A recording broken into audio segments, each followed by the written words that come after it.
Requiescat in pace, Claudia Cardinale.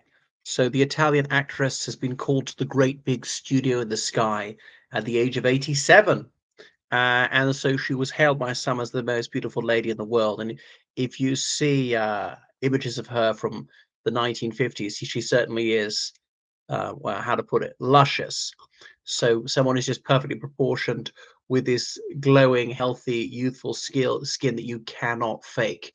Just perfect proportions and bone structure and everything. So really, God blessed her. And she's born in Tunisia, the French colonial era, to Italian parents. Well, they come from Sicily. I know Sicilians, often in the old days, said they were Sicilian and not Italian.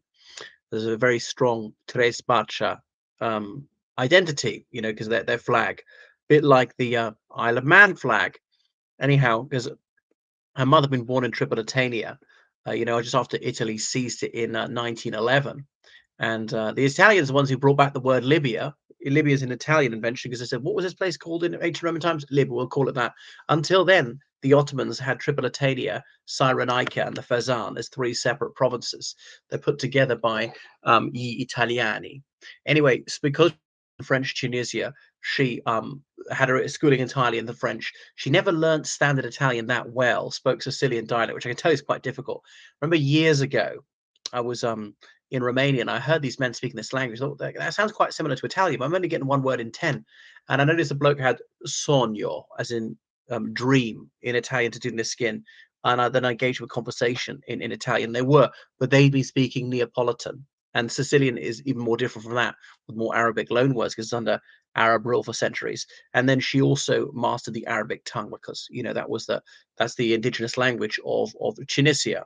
So she's there during the Second World War, when the Vichy French era, and then the Italians were, I think, allowed to rule Tunisia, and then the Allied armies coming through. When was it? Only 1943.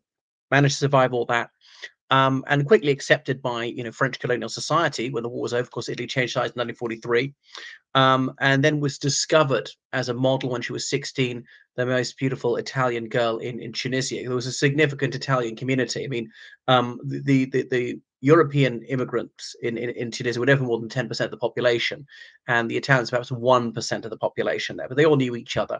But then she moved to Italy. I know she'd never been there before, in her late teens to launch her film career. And then that really took off.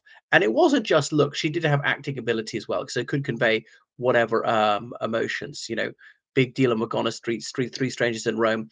I'm not sure she ever learnt English or acted in English, but some of these have never been translated into English, like Audace colpe de soliti ignoti, and so on.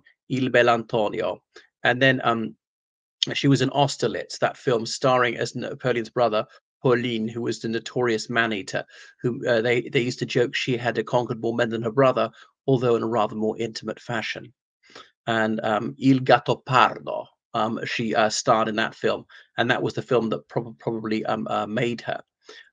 Goodness. So yeah, I mean, Cinecittà near Rome produced so many really quality films in the 60s, and that's Once Upon a Time in the West, a spaghetti western. She was in that, and obviously is done in Italian, but then by the Italian speaking actors, then dubbed into English and so on.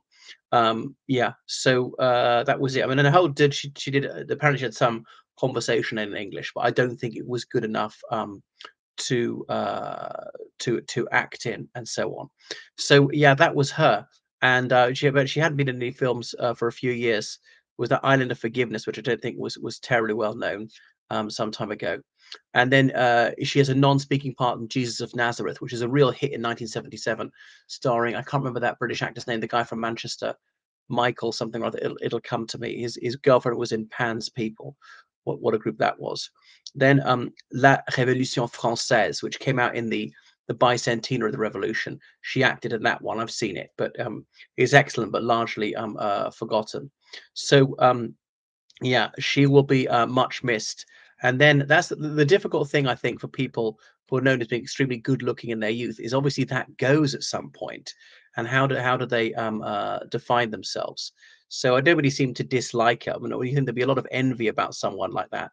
And the only disadvantage of being drop dead gorgeous is people think that you can't act, or you've only got things as your looks. And yes, it is possible to have looks and brains, to be extraordinarily exquisite and a gifted actor.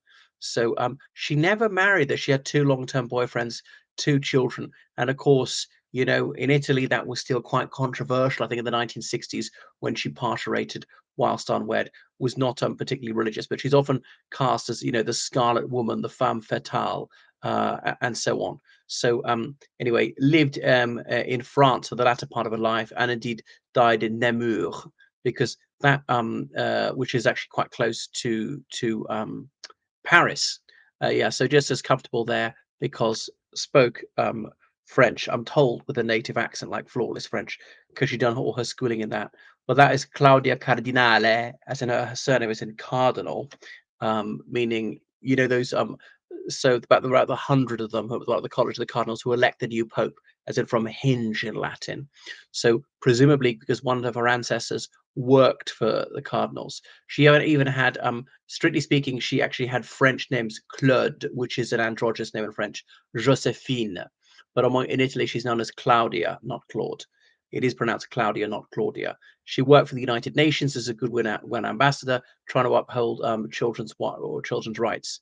Okay, well, sorely missed, and Brigitte Bardot was some sort of a role model for her, and she got to know her quite well. Okay, thank you for watching my channel. Make sure you subscribe on Patreon, and PayPal, georgecallahan7@gmail.com. Goodbye.